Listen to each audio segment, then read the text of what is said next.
Welcome to the Payroll Podcast with your host, Nick Day. Find out what it takes to truly discover what it takes to elevate your career within payroll as we meet with the industry leaders who are shaping the industry for tomorrow.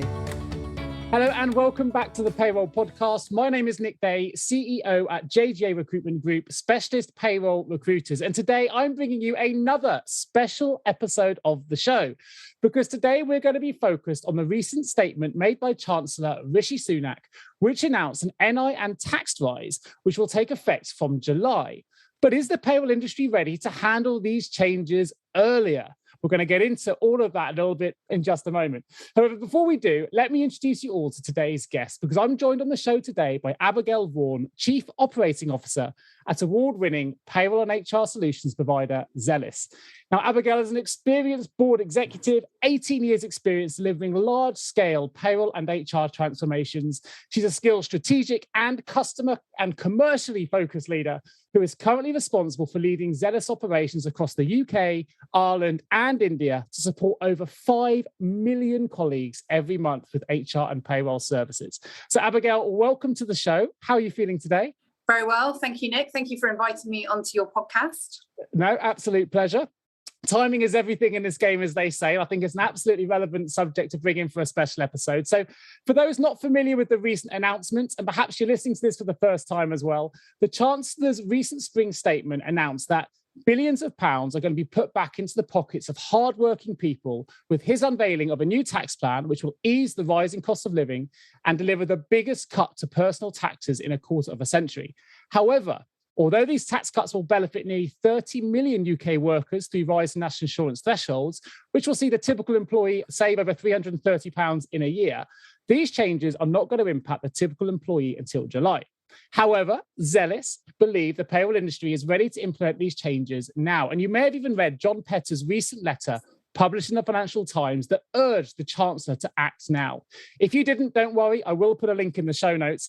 And more importantly, I'm going to be asking all of these prevalent questions direct to Abigail today on the show for all of her thoughts on the statement as well. But before we get into the nitty-gritty, I'm going to start with the first question I ask all my guests, which is this. Abigail, what does the word payroll mean to you? Important or critical. There was a reason that I joined this industry just under 3 years ago now. And that was really the higher purpose that I think this industry serves, which is paying people and helping them feel appreciated for the work they do is really critical to people's quality of life and standard of living. And it's really important we get it right. So really important. Yeah, I couldn't agree more. And of course, at Zellis, you're seeing that at scale as well. So you can really see the impact that payroll has on everyday working lives, which is phenomenal. So if we bring it back to the spring statement then, what do you think the payroll industry was expecting in advance of the spring statement? Well, there's always some surprises in a budget. So you have to be prepared for the unexpected. I think what we thought was unlikely was that the social care levy would be abolished. There'd been some talk about that, particularly in the context of the cost of living increases. But I think both Boris Johnson and Rishi Sunak had done a joint letter in one of the nationals saying, you know, it's really important we make this change. So whilst controversial and whilst the timing might not be right, we thought it was probably unlikely that having won the case to introduce a new levy for social care, that would go away. However, it was clear they couldn't really do nothing because we clearly are in unprecedented times. And when you look at, you know, energy bills going up 54% next month, when you look at fuel prices higher than they've ever been, when you look at even the cost of stamps going up 10 pence, you know, everywhere you look, your broadband providers putting up 9-10% increases. We are absolutely coming to a cost of living crunch. And to introduce an additional tax at that time is clearly going to have a hugely detrimental effect for many people, particularly low earners. So we thought that there was likely to be some adaptation to the proposed tax changes, whether that be thresholds or the values. And so that wasn't entirely a surprise. I think whilst we always want as much notice as possible in the industry, I think we were particularly surprised that we're waiting until July for this to take effect.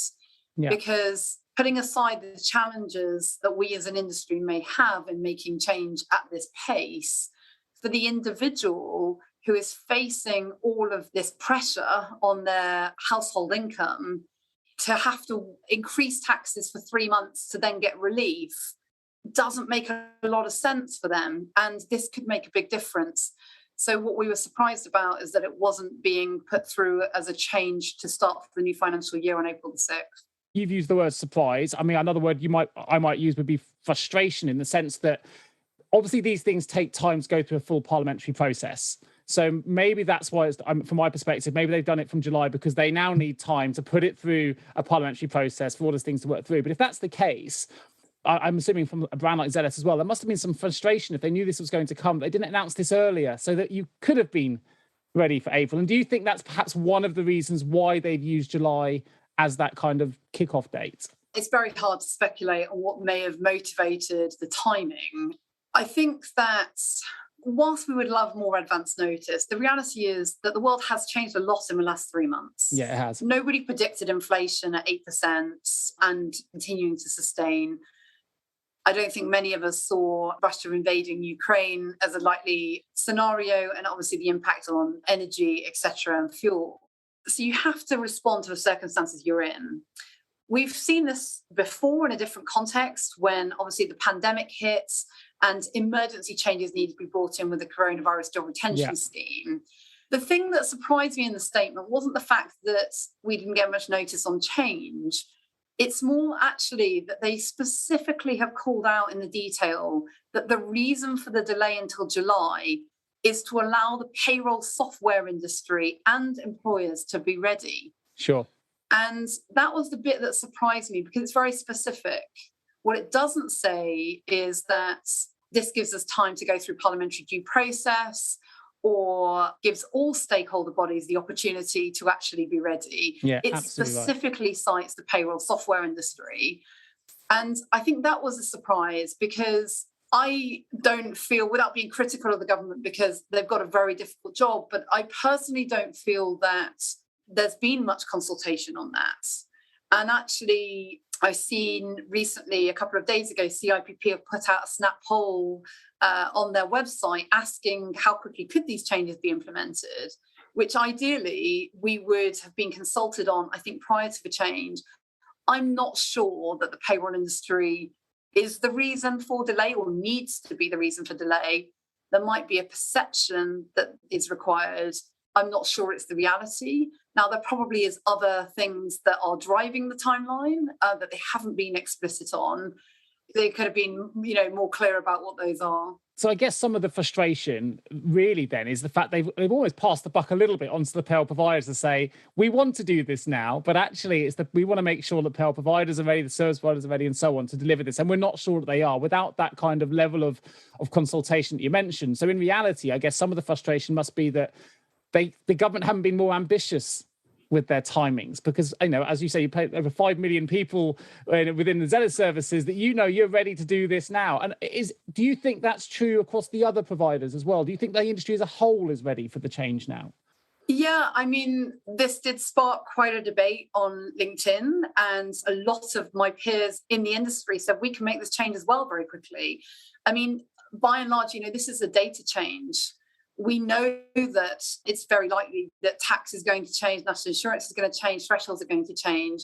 So any provider of any scale and credibility will have built this in a configurable way. So it's a data update. It's a very simple thing to do. Yeah. And that's the feedback that I'm hearing from peers in the industry as well. I think the frustrating thing, actually, additionally frustrating thing behind the payroll industry being cited as one of the main reasons to wait till July is the fact that there are elements of the spring statement that need to be implemented in April. So the employment allowance, for example, is actually a change that has to be made in April.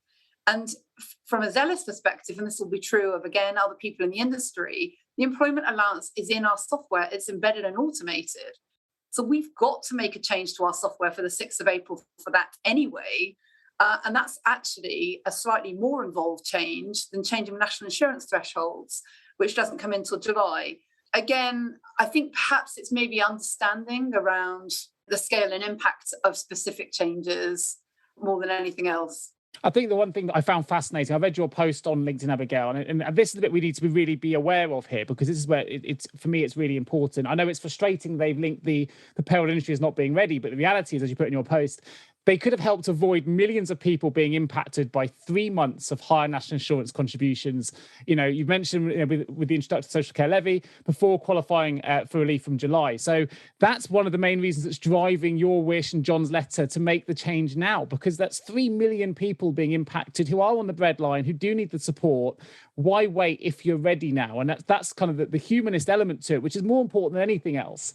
So I guess that must be really frustrating if, as you say, the providers are ready and it is an automated change that you can make. It seems even more baffling that that's the case. Yeah, and I think we know this will make a big difference. I mean, for those who are at the lower end of the scale, so earning £12,570, for example, or earning below that, and this will take them potentially completely out of paying national insurance, that will save them, just under £90 in the next 3 months. Yeah. £90 when your income to your household is less than £12,000 is a lot of money. I mean, it's a lot of money for anybody, but that will help contribute to fuel bills. It will avoid somebody needing to make a choice between, do I feed my children this evening or do I pay my energy bill? That's the reality of the crisis we're in. I know there is large-scale understanding of that. That's why the government's acting. And I think the changes are to be commended, to be really clear. I guess we know we can make a difference earlier. And I think the next 3 months are going to be incredibly difficult for many, many people. And if we can act earlier, ideally we would.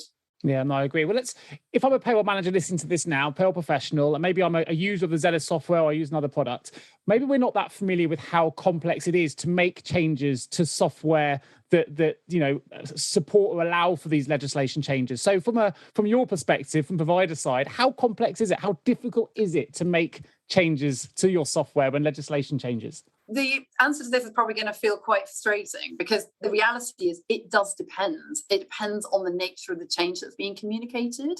Yeah. If you go back to the kind of coronavirus job retention scheme, that was a much more complex change. It was doing things and involving a construct that had never been done before. But changing a national insurance threshold, as I mentioned earlier, it's a data field. It's just updating the field.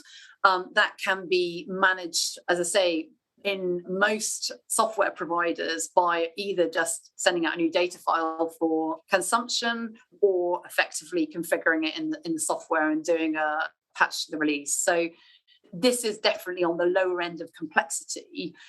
But some changes are much more significant. And actually, what often causes the delay is when new legislation is announced and there is clarity to be got around exactly what is intended, where the edge cases aren't maybe properly documented or haven't been thought about.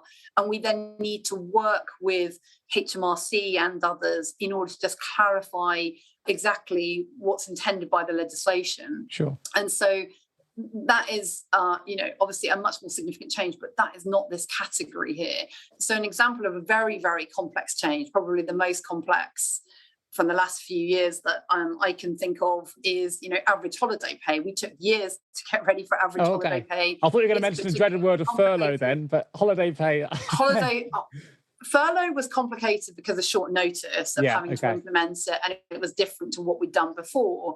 Average holiday pay is a particularly complex piece of functionality. I think most people in the industry would say that. Yeah. NI threshold changes, just different end of the spectrum. So some things are difficult, don't get me wrong. And actually, to be really clear, the more notice that we can get as an industry on change, the better, because you don't want to rush software changes in. They do need to be properly tested.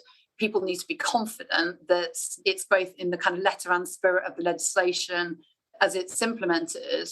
But as I say, when it's a simple change like this and 3 million people are impacted, then I feel as an industry, that's our time to step up. We stepped up before with furlough. We can step up again with this. Have you ever asked yourself, how can I recruit payroll staff effectively? Please don't give up on your recruitment project just yet. Here at JGA Payroll Recruitment, we appreciate the difficulties associated with attracting, recruiting and retaining top payroll talent. We also understand just how costly a poor payroll hire can be. JGA Recruitment are a niche payroll recruitment agency who will partner with you to resource payroll candidates who will improve both the accuracy and efficiency of your payroll department. Contact us today on 01727 800 377 or visit jgarecruitment.com to find out more. So let's drill down a little bit then on that statement piece. Again, we know he's put the ball in the court of the payroll providers to make sure you're ready. You've got 3 months now lead-in time for this particular change. We think we're ready to do this now. How much notice do you usually get? Like, is 3 months a kind of a standard time frame that they usually give you and they're sticking to that? Or is this, again, because you mentioned the employment allowances earlier, that's effective from April. I don't know. Yeah, it depends. Sometimes not very much notice. Normally, it's around 6 months. And for larger changes, like things like auto-enrollment and things like that, it can be a lot longer. For tax and national insurance, you expect to do it on relatively short notice. And so as an industry, we have to be prepared to work in a relatively agile way. But normally you get 6 months or so notice. I think the other piece to add is, ironically, actually, the delay to July for most people in the industry actually adds some complexity rather than if they'd implemented it from April the 6th. And the reason is that Directors' National Insurance, as an annual calculation and worked out across the months, is now going to need to manage two values, one NI value for 3 months and one for 9 months. That is going to make that calculation more complex. And I think most people will have to tweak their software in order to support that change. So ironically, the delay has actually created a little bit more complexity for software providers than if it had been brought in earlier in the main. I'd imagine it's probably also created a huge amount of work in the sense that people are going to read headline news and think these are impactful from April and not realising it's from July, and it's going to flood payroll departments up and down the country with inquiries as to why the changes, they're being impacted now for these first 3 months. Because I don't think it's necessarily been that clear to the everyday individual who's receiving their pay that this is going to impact them from July. And I think that's probably going to raise some traffic into the payroll departments as well, I would have thought. It's a really, really good point. We were already on high alert for contact volumes from April onwards, because I'm not sure that people have really understood the social care levy and the fact it's percentage points and not percentage. And therefore, I don't think they'll necessarily understand why their pay has changed, particularly if you're a salaried kind of monthly worker and you're used to a very consistent number. So we were already expecting in April to have quite a flood of contacts to explain why has my salary changed. And I think that's been recognised in HMRC as well, because they've advised the industry to put a message on the pay slip, et cetera, et cetera. Yeah. I think what we are potentially now going to see is confusion about why the salary has gone up and a question mark about why it has gone up to that level, given what's been recently announced in the spring statement. So I think it's going to be quite a tough time, actually, for HR and payroll departments in terms of managing through this volume and reassuring people that we have calculated it correctly and that the values are right. Yeah, no, I couldn't agree more. Now, you mentioned earlier about the £90 impact for those on the breadline, those that are really struggling. But actually, if you're listening to this, this could impact you, whether you're on the breadline or not. It's not just for those that are struggling. So, for example, what would the delay mean to the average worker on an annual wage of, say, 35,000? Yeah, I mean, actually, we've worked through 3 scenarios and the values are virtually identical. So if you're on a salary of, let's say, 30,000, you'll pay just over £220 a month in national insurance from April with the social care levy, and you'll benefit by reduction from July of £29.81 a month. So if you multiply that by 3, you're at £89.43 loss versus if it had been brought in earlier. If you take a 25-year-old worker on national minimum wage working about 40 hours a week, they'll be paying national insurance of just over £109 a month. And again, they'll benefit of a reduction of £29.82 from July. So again, that's £89.46 they're missing out on. And somebody, as I mentioned earlier, who is on 12,570, i.e. where the national insurance will kick in from, they'll be paying 3 months at £89.25. So they'll be paying £29.75 a month. And then from July, they'll pay nothing. So they actually are losing out on £89.25 as well. So actually, regardless almost of where you sit in that spectrum, you're all missing out on around the £90 mark. Yeah, it's phenomenal. And that makes a big difference, at all of those levels to all of those individual scenarios. Wow. I don't know, it's probably an impossible question to answer, but do you think the HMRC have run the same numbers across those? And do you think they realise that the amounts come in almost identical across all three bandings? I'd hope so. Yeah, you'd hope so. It's interesting. I'd hope so. But realistically, I do recognise we're in extraordinary times. And actually, if you're in the Treasury and you're working through what to put into the spring statement, you're modelling through lots and lots and lots of scenarios, and you're working at pace. Whether they've modelled specifically what difference would it make if we could bring it in versus April versus July, I don't know, because they maybe have thought that this couldn't be implemented before July, and therefore it wasn't something that they necessarily considered. Clearly, they have modelled the impact from July onwards. Yeah, it just feels incredibly harsh that those at the struggling the most on that national insurance minimum are impacted at the same level. You'd like to think it was a percentage increase based on earnings, but I guess that's a very complex algorithm to come up with. If we bring this back to the furlough piece, you talked a little bit about how payroll managed to adjust phenomenally at pace to the changes that the COVID legislation brought in terms of furlough calculations and so on. How does this compare to the changes that payroll teams would have had to make during COVID for furlough rules for this? I'm just thinking back to, again, making sure that payroll business have enough time to make these changes. So what's the comparison like? I think when we think back to the kind of March, April 2020 period, I don't think many of us would want to go back there, right? No, I'd agree. It was extremely stressful for many reasons, but particularly if you're in the payroll industry, you wanted to make a difference and help save people's jobs. And no doubt as an industry, we stepped up really well and we did save millions of jobs. And I think we should be really proud of that. But we had very, very little notice to implement very, very complex change here. And understandably, it couldn't have been any different. And it was compounded by what I mentioned earlier, which is lack of clarity around the intent or how to calculate some elements of the change.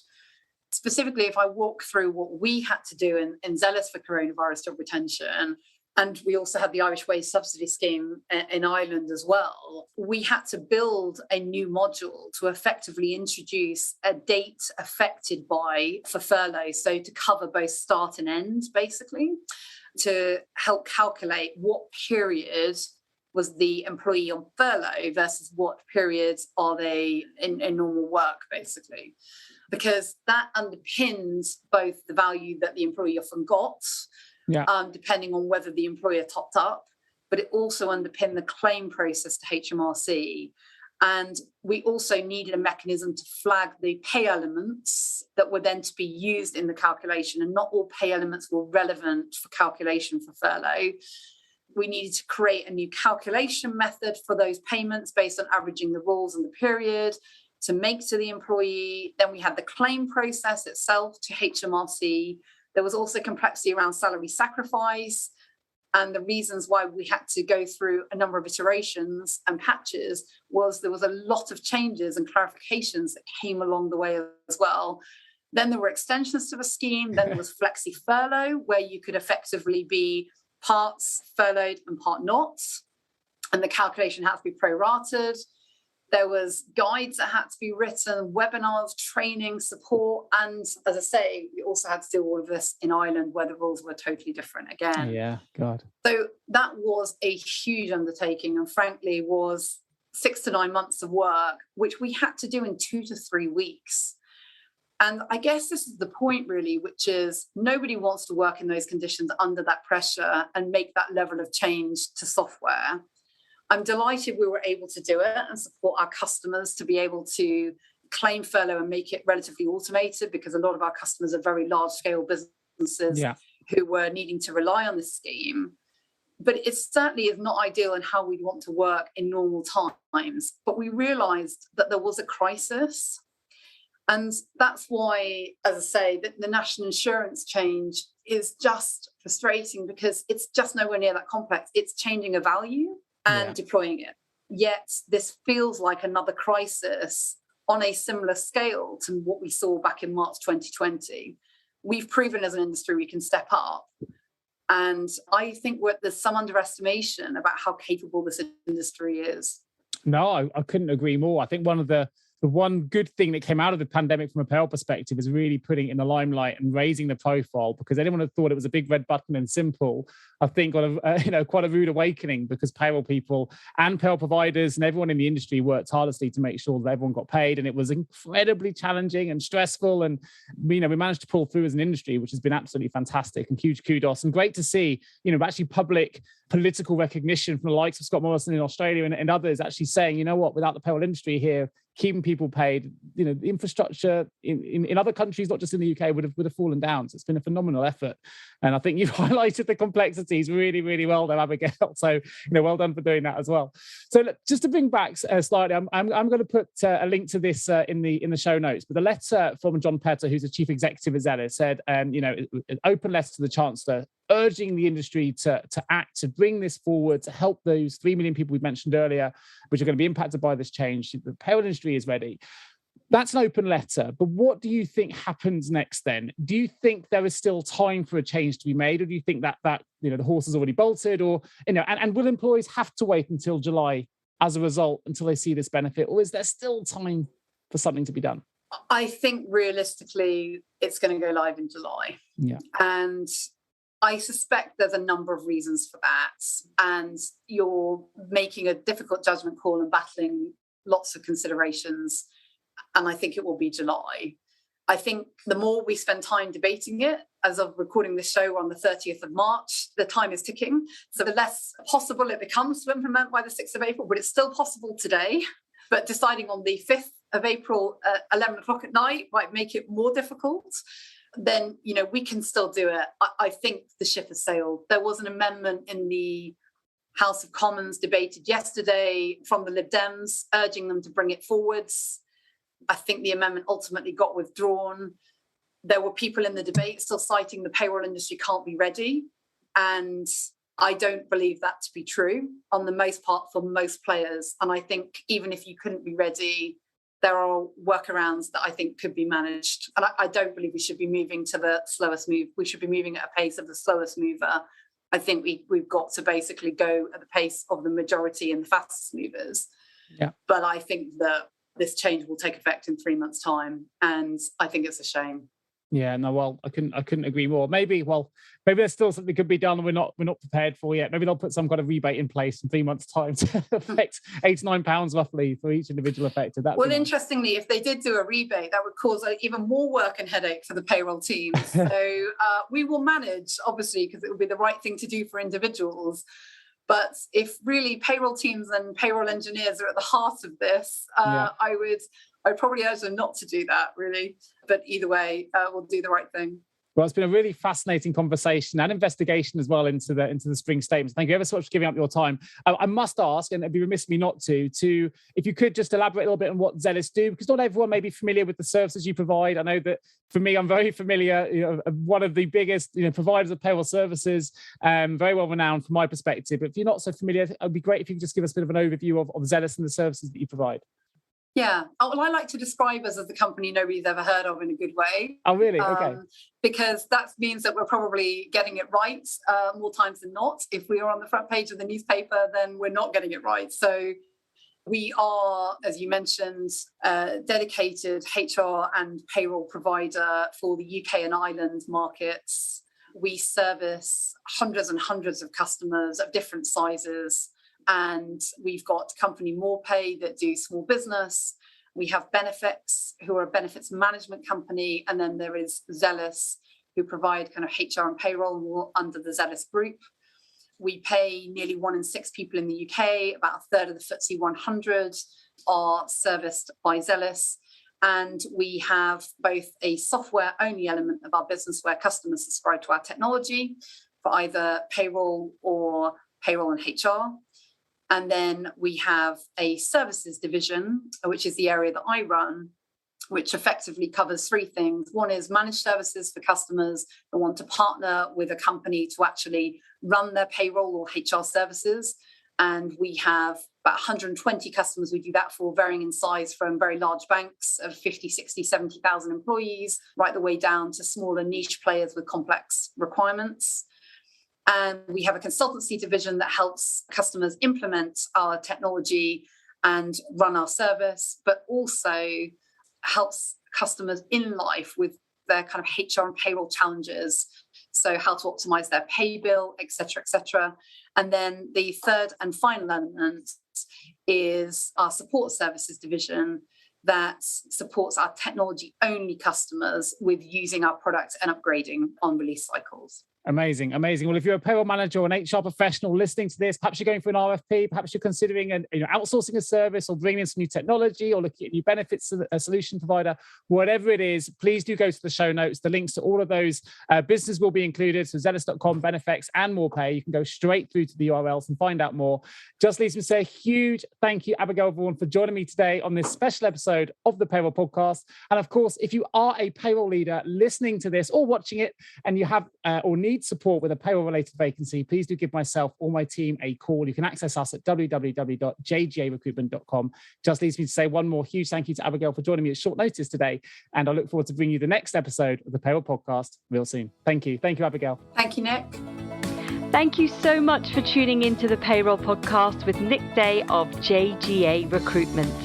If you need help with a current payroll vacancy, then please get in touch with Nick and his team. All contact details can be found in the episode notes. In the meantime, to make sure you never miss a future episode, please subscribe to the show through any of your favorite podcast channels. Till next time.